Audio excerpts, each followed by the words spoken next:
Parce que si tu pries sans conscience, tu pries en vain.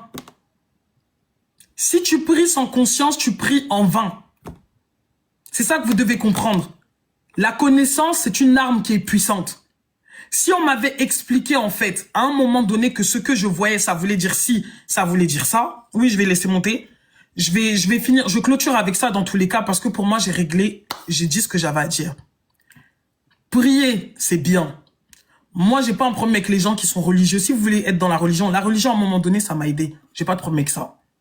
Mais ce que je peux vous dire, c'est qu'une prière sans connaissance, c'est en vain. Parce que j'ai prié, je priais, et je voyais pas, en fait, ce qui se passait. Parce que je ne m'écoutais pas. Parce que je n'étais pas présente dans mon corps. Parce que je mettais en doute ce que je recevais. Parce que j'avais des carences affectives. Parce que j'étais déconnectée de mon identité. Parce que je ne savais rien sur qui j'étais. Je ne savais même pas de quelle force j'avais. Et la même personne faisait des rêves tous les jours pour dire « Je te vois avec plein de femmes. T'es tellement puissante. Tu t'en rends pas compte. Nanani, nanana. » Et moi, je me dis « Mais qu'est-ce qu'elle raconte ?» Moi-même, je savais pas ce qu'elle voyait sur moi. L'estime de soi. Si vous allez dans des endroits, on est tous les jours en train de vous dire « Ouais, vous êtes des pécheurs. Ouais, vous êtes ceci. Ouais, vous êtes cela. » Vous voyez l'estime de soi? C'est vraiment quelque chose qui est puissant. Parce que c'est l'estime de soi, l'amour propre qui te permet de croire en ce que tu ressens.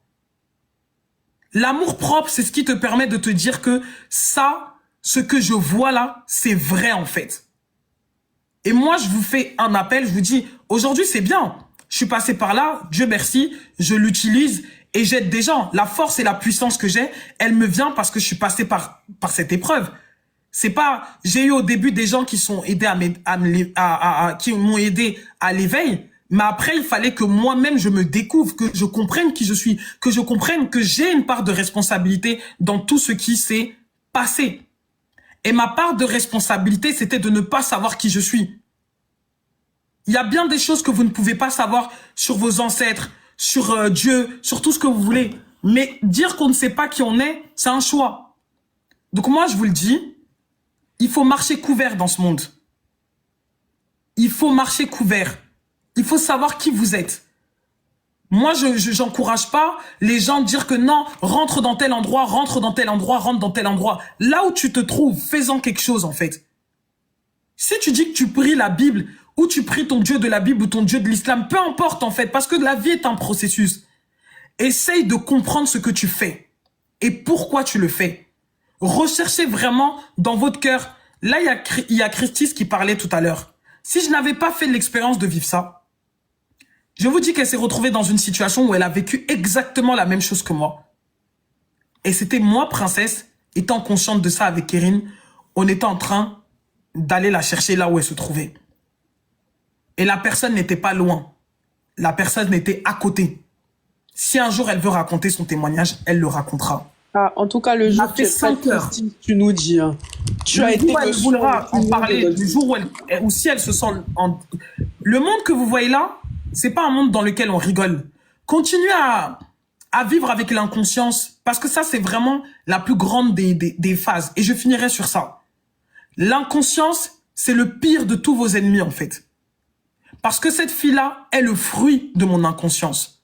Cette fille-là est le fruit de mon manque d'estime de soi. Cette fille-là est le fruit de l'abandon que j'ai subi étant enfant. Cette fille-là est le fruit de toute l'humiliation que je portais dans mon corps et c'est pour ça que je l'ai attirée. Donc je prends vraiment ma responsabilité. Aujourd'hui, j'ai ouvert la bouche parce que pendant longtemps, j'ai l'impression qu'on m'a étouffé. C'est comme si j'avais peur de parler alors que c'est moi qui ai vécu une situation grave. Aujourd'hui, j'ai parlé. J'ai parlé ici. Et j'ai parlé avec la force de ceux qui m'accompagnent. Et c'est pour ça que j'ai dit que s'il y a quelqu'un qui veut la guerre, mon cher, c'est les lions et les panthères. Ça veut dire que là où on s'en va, là on s'en va. C'est plus comme avant où j'étais faible, je sais pas. Là où on s'en va, on s'en va. C'est les lions, les panthères, les serpents, tous les animaux de la jungle.